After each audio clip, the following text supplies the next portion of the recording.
আসসালামু আলাইকুম। নাইম টিচিং পয়েন্টে তোমাদের স্বাগতম। আজকের ক্লাসে আমি আলোচনা করব HTML হেডিং নিয়ে। কত ধরনের HTML এ হেডিং ব্যবহার করা হয় তা নিয়ে আলোচনা করব।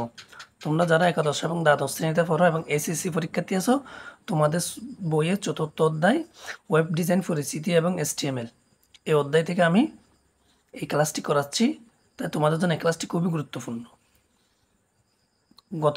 এর আগের ক্লাসে আমি আলোচনা করেছিলাম HTML এর বেসিক স্ট্রাকচার এবং বেসিক ট্যাগগুলো নিয়ে। আজকে আলোচনা করতেছি HTML এর হেডিং। HTML এতে মূলত 6 ধরনের হেডিং থাকে, অর্থাৎ HTML এর হেডিং ট্যাগটি হচ্ছে S1, সবচাইতে বড়। S1 অর্থাৎ এটা হচ্ছে শুরু ট্যাগ এবং শেষ ট্যাগ। S1 শুরু এবং শেষ। এরপর আমরা লিখতে পারি S2,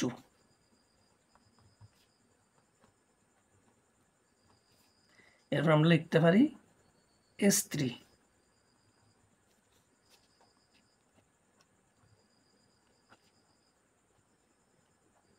S4,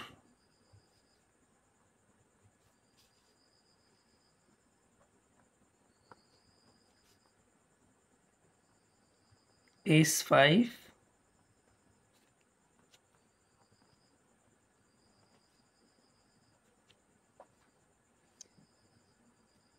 A6,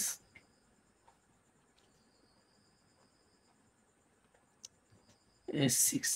এই 6টি হচ্ছে HTML এর হেডিং ট্যাগ। এখন আমি এগুলো একটু ব্যাখ্যা করতেছি কোনটা কখন ব্যবহার করা হয়। সবচেয়ে S1 হচ্ছে সবচাইতে হেডিং। S1 দিয়ে যদি আমরা একটি লাইন লিখি, এই লাইনটি সবচাইতে বড় দেখাবে, এবং S6 দিয়ে যদি আমরা একটি লাইন লিখি, দিয়ে সবচাইতে ছোট দেখাবে। অর্থাৎ S1 লিখলে, S1 দিয়ে যখন একটি আমরা লাইন লিখব, তখন এই সেন্টেন্সটি সবচাইতে বড় দেখাবে। S2 দিয়ে দেখলে S1 এর থেকে আরেকটু ছোট, এবং S2-র পর যদি আমরা S3 দিয়ে একটি সেন্টেন্স লিখি, তাইলে এটা S2 থেকে আরেকটু ছোট হবে। এবং S4 দিয়ে যদি আমরা একটি সেন্টেন্স লিখি, এটা S3 থেকে ছোট হবে।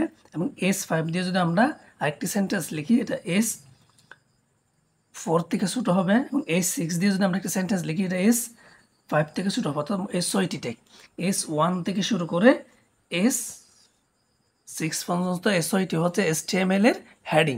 এই হেডিংগুলা ব্যবহার করে HTML এ লেখার সময় এই হেডিংগুলো ব্যবহার করা হয়। S1 থেকে S6, অর্থাৎ S1 সবচাইতে বড়, S2 S6 সবচাইতে ছোট। এর মাঝখানে ক্রমান্বয়ে ছোট হতে থাকে। অবশ্যই একটি ওয়েবসাইট তৈরি করার জন্য একবারই HTML কোড লেখা যায় এবং বাকিগুলা একাধিকবার ব্যবহার করা যায়। আশা করি তোমরা বুঝতে পেরেছো। HTML হেডিং S1 এবং S2। S দিয়ে হচ্ছে হেডিং, হেডিং 1। S এর পূর্ণরূপ হচ্ছে হেডিং, H এর পূর্ণরূপ হচ্ছে কি হেডিং। আর অবশ্যই তোমরা ছোট স্মল লেটার দিয়ে লিখবে, এসটা স্মল লেটার দিতে হবে। এগুলো হচ্ছে শুরুর ট্যাগ এবং শেষ ট্যাগ। আমি আর আগের ক্লাসে বলেছিলাম, HTML এর শুরুর ট্যাগের জন্য ব্যবহার করা হয় এই চিহ্ন, এবং শেষ ট্যাগের জন্য ব্যবহার করা হয় এই চিহ্নের মাঝখানে তোমরা যে ট্যাগগুলো দরকার ওই ট্যাগগুলো দিতে পারো। পরবর্তী ক্লাসে দেখা হবে, তখন তোমরা ভালো থাকবে, সুস্থ থাকবে। আল্লাহ হাফেজ, আসসালামু আলাইকুম।